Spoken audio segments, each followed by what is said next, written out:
Welcome everyone to the Streets of Talking.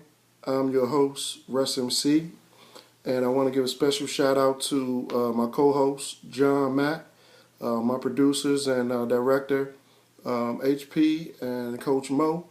We're going to start and jump right on into part two of this Donald Sterling NBA verdict issued down by Commissioner Adam Silver today. Adam Silver today issued out a lifetime ban to Donald Sterling, which eliminates him from participating in any kind of NBA activities, player personnel decisions through the Clippers organization, and basically just cut off completely from any kind of NBA activities, from practices to basically just going into the arena, period. I think it was a verdict that was needed. I think that it was a verdict that was wanted by the NBA players. I think it was wanted by the NBA coaches. I know it was wanted from the streets, from everyone that I've spoken to or been in contact with. I think that this was a just verdict that needed to be done, just for the fact that it had such a heavy weight on the Clippers organization, especially the players and the coaches who are kind of put in a tough situation with this, being as though they still have to play, they still have to go out and really shoot for a goal, a lifetime goal of trying to win a championship. So, maybe this verdict has lifted a little bit of that off of them, and they'll be able to play and play well. But it's far from over. It's going to be a lot of ripple effects that come off of this verdict. One of the concerns that I have is that although Donald Sterling is no longer involved with the organization, his wife is still, and probably family members as well, are still involved in the organization. Now she's on record stating that she's not a racist. And, we have to take her for a word with that.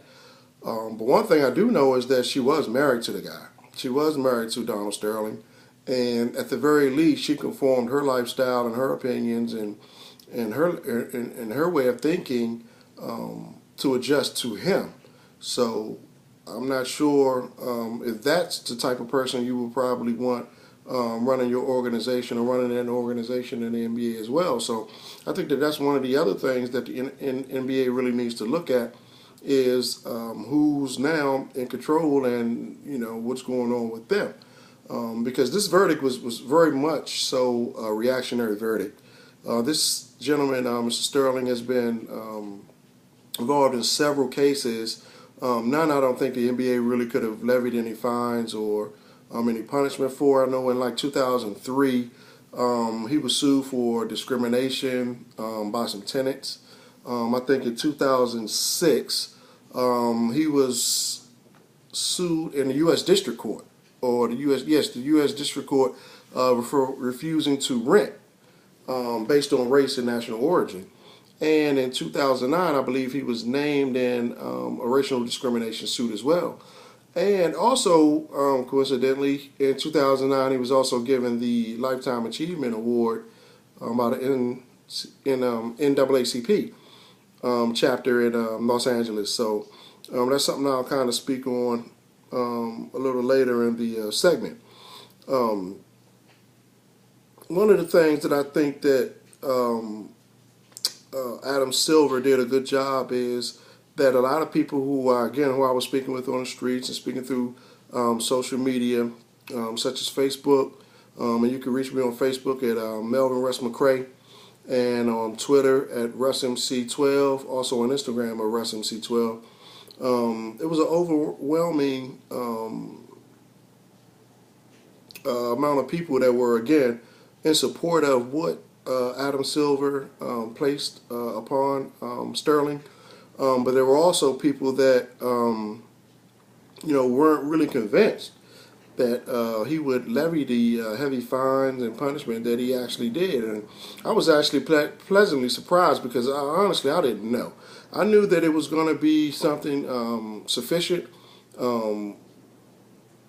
for me anyway. But I do think that he even went a little above that I thought that he would probably do. And I think, again, it was a just verdict. And I think that, again, it took a lot of pressure off a lot of the people in the NBA, a lot of the coaches and things of that nature.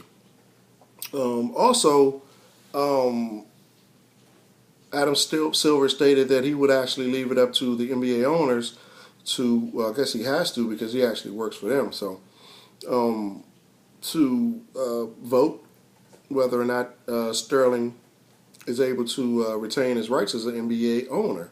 Now, one thing that I've learned from the past with Donald Sterling is, in his words, when he stated in the tape that the young lady he was speaking of or with was a fighter, I could say that about him as well.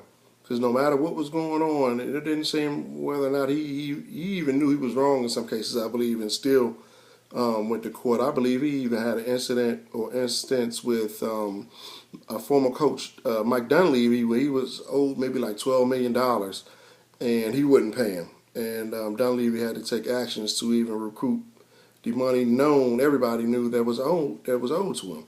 So this guy is a lawyer by trade. He's a fighter. Pretty much a self-made millionaire. So, which kind of, again, baffles me a little bit about his comments about minorities because, he didn't grow up with a silver spoon as far as I read and from what I've heard, that he's pretty much worked himself up the ladder to success. So, that's really, really interesting to me.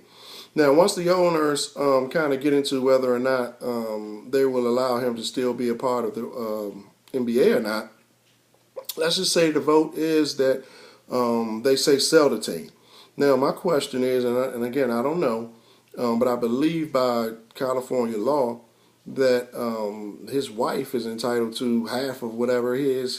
So the NBA could make him sell his share of the organization, but where does that leave the other half in terms of his wife? And again, she's nobody that I would probably want involved in the NBA as well, being as though she was married to the guy. So family members are still involved, and I don't think that that should be not looked at. I think that the next set of eyes should be actually looking at that. I think that right now we're just in a situation where we're kind of collectively happy with the decision that Adam Silver laid down, that people aren't really talking about who's running the organization as we speak, and where does this organization go up until the verdict is decided upon, and that could take who God knows how long. But one other thing I wanted to kind of leave off on, and before I get back tomorrow, what I guess with the part 3 into this, is that also through social media you have, or I've been hearing a lot of the people, not only on social media but just people I've been talking to locally, and again they've expressed things such as why are we concerning ourselves with this Donald Sterling situation? We have other things that we need to be worried about. We have this going on here, we have this going on there, and I totally agree with that. However, I believe that 90% of those people, if not higher, have spent more time watching NBA basketball, going to NBA games, buying NBA merchandise than they've ever spent at a PTA meeting, volunteering their time with the local governments, being as though they're mayors, council members, churches, recreation centers, and in a lot of cases with their own families. So, I know they're going to be on their little soapbox screaming and yelling, but let's put it in perspective and understand that some people are really passionate about sports. And yeah, there are other worldly things that are going on that we really need to concentrate on as well. But this captivated our attention at this point, especially as sports fans. So, kind of get off the soapbox a little bit and off your high horse, and let's see what comes off from this. So until next time, the Streets is talking. This is Russ MC, and I'll see you next time.